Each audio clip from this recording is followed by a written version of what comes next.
On the National Splurge Day, my wife blew through our entire savings to buy a sports car for her first love, who had just come back from abroad. What she didn't realize was that the money in that account was supposed to save our daughter's life. Despite my desperate pleas, the hospital agreed to treat our daughter first, but it was too late. That same night, my wife updated her social media with a post. "It feels so good to be pampered. After all these years, it's finally time to live for myself." The post was paired with a picture of a hotel suite, the bed covered in gifts. My heart shattered as I wheeled my daughter's body into the morgue. I held my daughter's body as I waited for the cremation, but right up to the last moment, my wife, Nora, never answered my calls. An hour later, my daughter was reduced to a handful of ashes in a box. In a daze, I carried her ashes and walked home. On the way, I blocked every contact I had for Nora, finally saying goodbye to the past. I had been with Nora for 5 years, loving her every step of the way. She ignored me, and I thought that if I swallowed my pride, I could keep our family together. I was wrong. 6 months ago, our daughter was diagnosed with congenital heart disease, and the doctor warned us she could be in danger at any moment. I sold the car, scraped together enough money for the surgery, and then Nora went and spent it all on June 18th,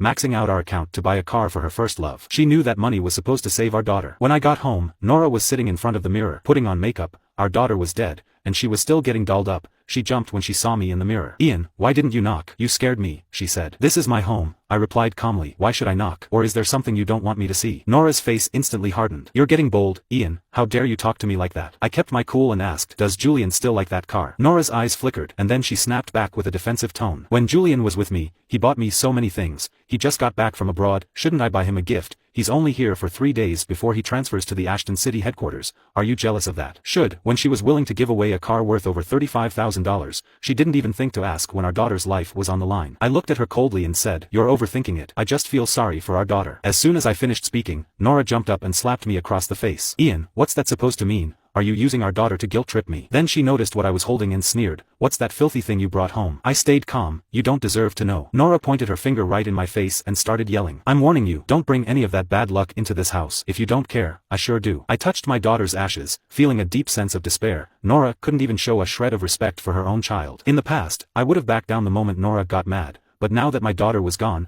I wasn't about to go along with her nonsense anymore. This was my home too. If she couldn't stand it, she was free to leave. Wasn't Julian still waiting for her? My defiance only made her angrier, and she slammed her hand on the table. "Ian, don't push your luck. I'm in a good mood today, so I'm not going to argue with you. Think about what you've done and contact me when you've come to your senses." With that, Nora stormed out, swinging her hips as she left. She was gone for a while, and I slowly started to calm down. Oddly enough, I didn't feel sad at all. The only thing on my mind was fulfilling my daughter's last wish. Right before she lost consciousness, she held my hand and weakly pleaded, "Dad, Mom won't let me have a dog. Can you talk to her for me? When I come home every day, I'm all alone. With a dog, I wouldn't feel so lonely anymore." She hesitated, then added, "Dad, if I don't make it, the puppy can keep you company. I'll take care of it, I promise." Tears streamed down my face as I remembered how much I'd failed her. When my daughter first told me about her wish, I went to talk to Nora, but she threatened me with divorce and told me to drop it. Now, fulfilling this one wish was the least I could do for my daughter. As fate would have it, I ran into Nora at the entrance of the pet shop. She was clinging to Julian's arm, laughing like they were the perfect couple. "Nora, I really like dogs. How about we get one?" Julian asked. Nora smiled sweetly and replied, "Sure, it can keep you company when I'm not around." I felt a surge of bitterness. My daughter had asked for the same thing,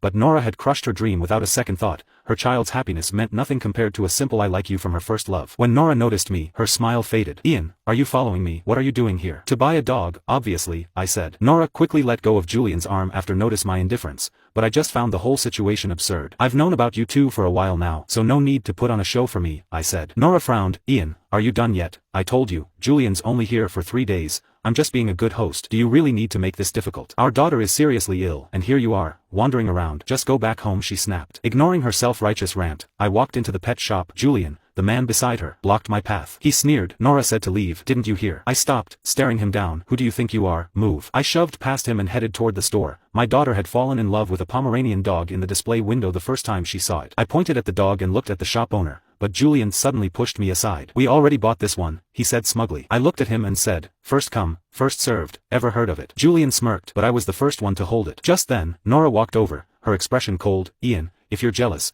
keep it in check. What right do you have to drag Julian into this? Apologize to him." I stared at her, anger simmering. "Nora, this was our daughter's favorite dog. You didn't even see her one last time. She was alone every day, and now you can't even grant her this one small wish." Nora's face finally showed a flicker of emotion when I mentioned our daughter. "Don't you dare use my daughter to manipulate me," she snapped. raising her voice, does she really feel lonely with teachers and classmates at school and family around her at home, and if we get a dog, who's going to take care of it? In the end, it'll be my responsibility, won't it? Is that how you raise a child, giving in to their every whim, only to raise an entitled brat? You, a grown man, jealous and picking fights, why not spend that energy making more money? With a father like you, what kind of future does our daughter have? As I looked at the spiteful woman in front of me, I couldn't believe how blind I'd been before. I said coldly, no matter what, I'm taking this dog today and no one's stopping me. I stepped forward, pushed Nora aside, and grabbed Julian by the collar. Put the dog down, I demanded. Julian hadn't expected me to get physical, panicked. He tried to stay calm and said, Nora, is your husband always this rude? How did you end up marrying someone like him in the first place? Nora slapped me hard across the face, her eyes blazing with fury. Ian, have you lost your mind? How dare you hit someone? Apologize to Julian right now, or I swear I'll make you regret it. I couldn't help but laugh bitterly, as if I'd just heard the most absurd joke in the world. Julian shot me a cold smile. I want him to kneel before me. Seeing this, Nora turned to me again, her voice rising. Ian, are you deaf? Apologize to Julian. I met her gaze, unflinching. And what if I don't? Don't say I didn't give you a chance, she snapped, pulling out her phone and dialing her mother's number. Mom, where are you? Bring Eva back to your place right now. On the other end of the line, her mother hesitated before finally speaking. Nora, where have you been? Why didn't you come when Eva was cremated today?